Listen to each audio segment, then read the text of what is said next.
What's up, everybody? Jared Mays here from Legends Look Back.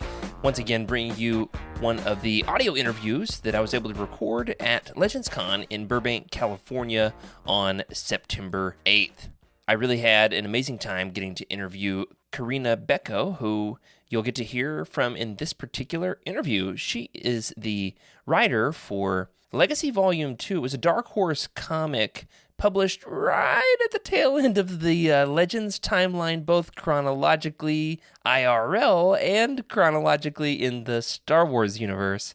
And I think for that reason, many folks have missed it. However, I had the chance to read all 18 issues of the comic series as is collected in the Marvel Epic Collection Legacy Volume 2 just a week or two ago, and it really holds up. It's an excellent series that really highlights what makes Star Wars great.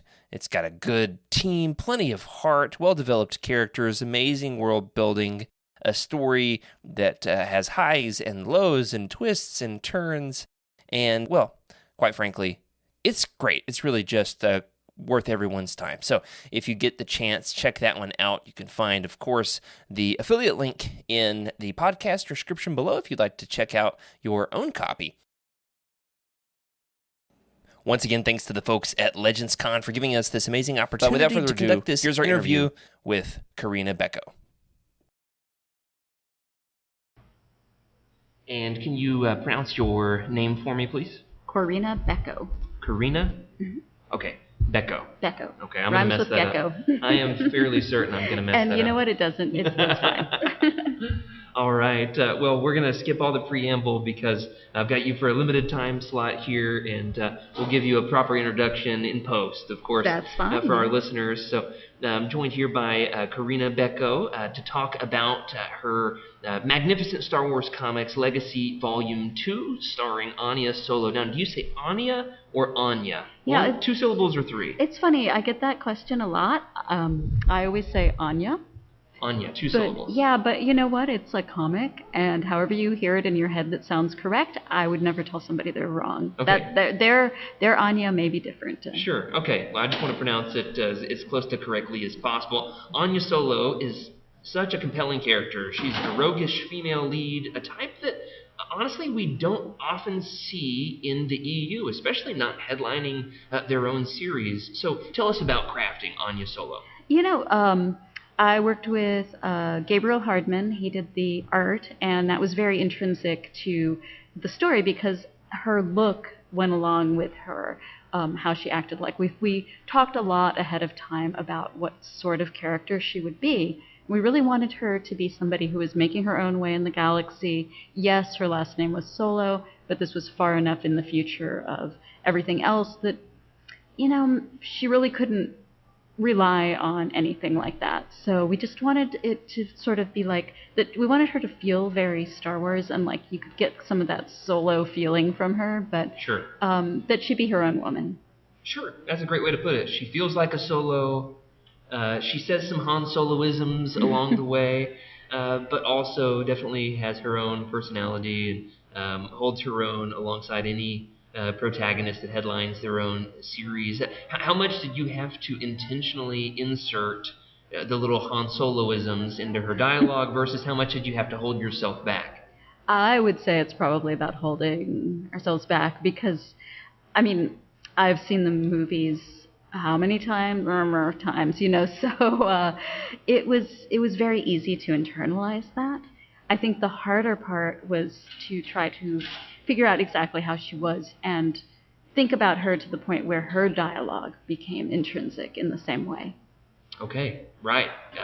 Where you are feeling her dialogue, what she wants to say, as opposed to making her say what Han Solo would say. Exactly. I mean, I feel a lot of times as a writer, I know I'm on the right track when the character does something I don't expect them to do. Okay. And she often surprised me, so I felt like that was a good thing. Good, good. Well, the core cast of characters is really colorful and diverse. I think in so many ways it really strikes gold of what makes Star Wars Star Wars. You know, you've got your crew with a female Solo scoundrel lead, a brash Imperial knight, a Mon Cal engineer, and a pair of polar opposite droids, a tiny and lovable probe droid and an assassin IG, it's an AG unit, but you get the gist.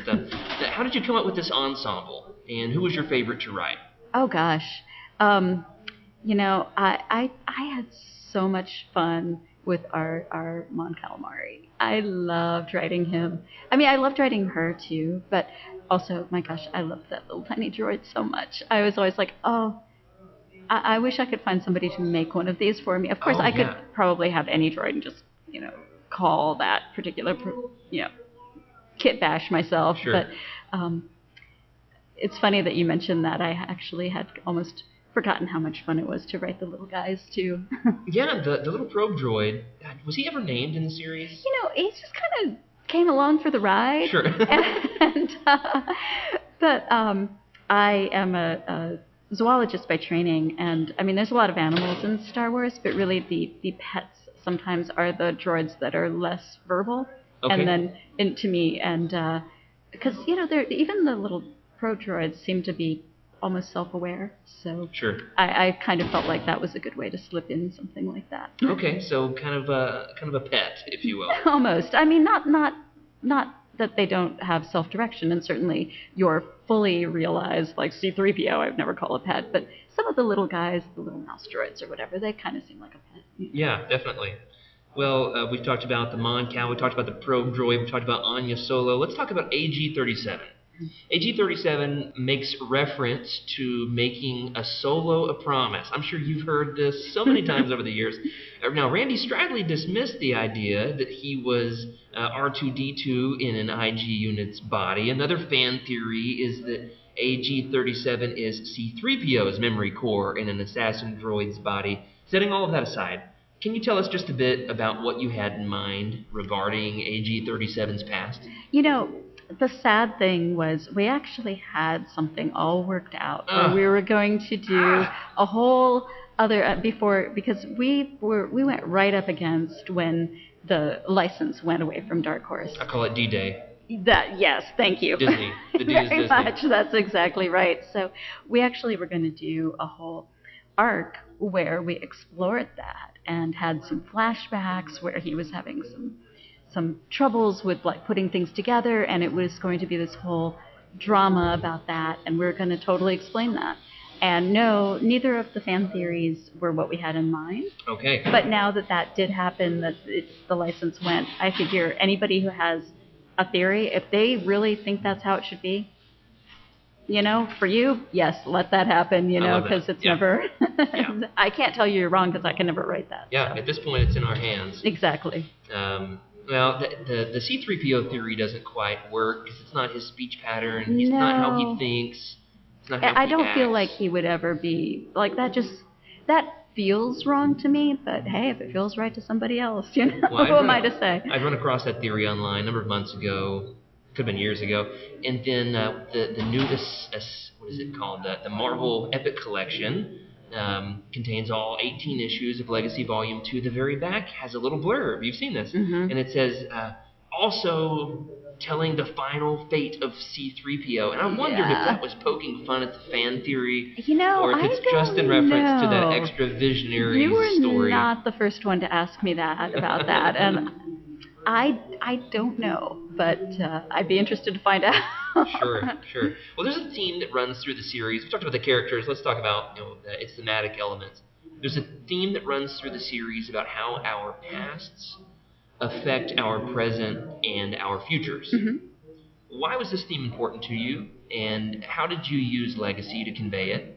That's actually a really interesting theme for me, because I feel like, especially when you get into a universe that's so expansive like Star Wars and there's so many moving parts, there's actual consequences. And in most movies or whatever, you only have a consequence that goes from the beginning of the movie to the end. But here you have things that could span hundreds of years, and you get to pull on all of that. And I kind of love that about working in that universe. Yeah, well said. Well said. World building is a real strength of the series as well. A planet is knocked out of orbit, roaming the galaxy at random. A planet that rains glass and acid.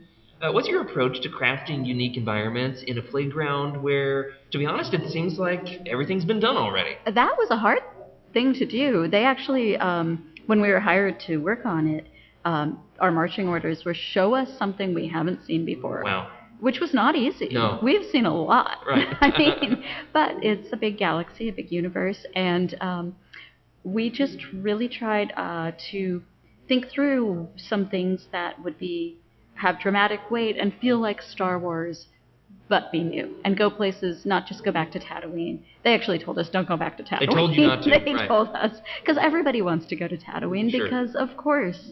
But I mean, I even remember Randy saying, remember, Tatooine is not the center of the known universe. Yeah, he's very big on that. Very big. He actually mentioned that in an interview with me earlier today. Yes, yes, and I have such clear memory of him saying that. And Sure. we're like, okay. Yeah, and he doesn't really take any nonsense. So. No, he was actually such a terrific editor to have. I loved working with him. He gave it to you straight. Right. He told you what he thought, and if he liked it, you knew that he was not telling you a story, that he actually liked it. Sure. Yeah, that's what you need in an editor. Oh, yeah, and he was so helpful, too. He's just a terrific person. Wonderful. Yeah, I was glad to get the chance to meet him. Well, let me ask you one last question here. We'll respect your time and let you go.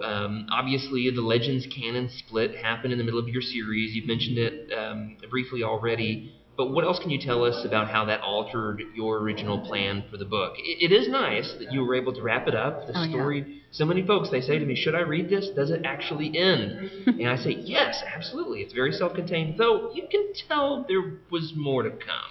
Yeah, I kind of felt like, I don't know how much you sew, but like there's little delicate stitches you can do when you really want to make something of lasting quality. And then there's like a big old whip stitch when you're just like, oh no, my pants split and I need to get this back together. Yeah, that's me, the pants split a lot, so, if I feel like the end of it was a little bit of a whip stitch because we knew where we were going, but we all of a sudden had a very limited amount of time and space.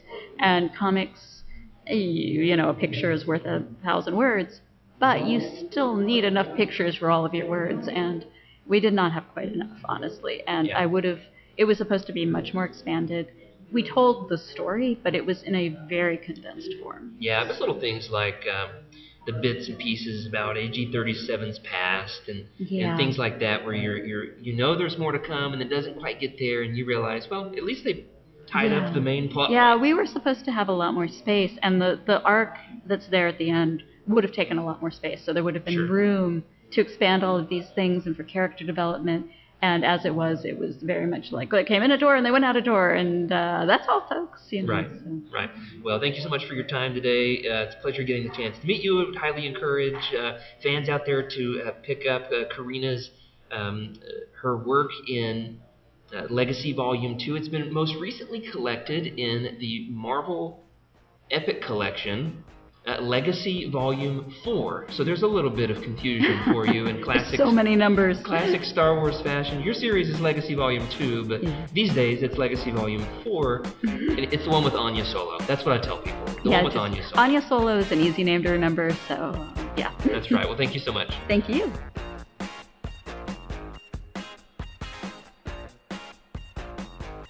This is a Utini broadcast.